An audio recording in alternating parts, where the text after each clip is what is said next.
Бәріне сәлем. Бүгін атаның таңғасын беріп, өзім командама қыздарды қосып, жаңа жылға қандай продукт алсам болады, қандай салат жасасам болады деп басым қатып отырса, құрбым звондайды. Айка, менің әпкем керемет конкурс ұйымдастырып жатыр, жаңа жылдың алдында машина, алтын, наборларды ұтып алуға мүмкіндігің бар. Бағыңды сынап қатысып көрсейші, мен де біраз билеттерді алып алдым. Және сенің бір сөзің есімде қалып қойды, атам деген машинаны айдағысы келіп, машина сұрап жүр деп айтып едің ғой. Сол менің есімде қалып қойғаннан кейін сразу саған звондап жатырмын. Может, атаңа осы Chevrolet Cobalt ұтып алу мүмкіндігің бар, атаңа сол жаңалықты айтып қуантып қойсайшы деп құрбым звондасын.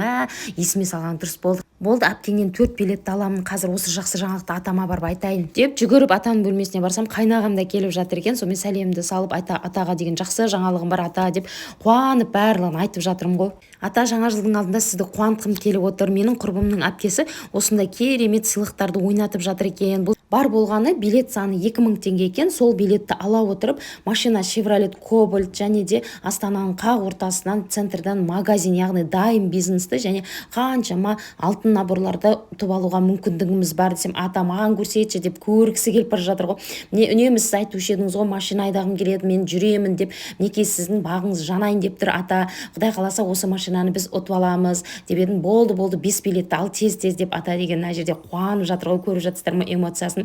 Мен мінекей мына машинаны құдай қаласа алсақ, сіз мінетін боласыз, сіз айдайсыз. Кім біледі, осы алған 5 билеттен бағымыз жанып, осы машинаны ұтып алсақ, сізге сыйлайтын боламыз деп. Ертең бұйырса өз аяғыңызбен жүретін боласыз, сол машинаға өзіңіз отырып, өзіңіз жүргізесіз деп боламыз деп атаны қуантып қойдым. Мына жерде қайнағама да сіз де алыңыз тәте, бағыңыз жанып кететін шығар дедім де, ол кісіге де билет алғыздым. Сосын қайнатам айттым, сіз шын көңілбен бір ақ батаңызды беріп жіберіңіз, жолымыз болып осы сыйлықты біз ұтып алуымыз мүмкін.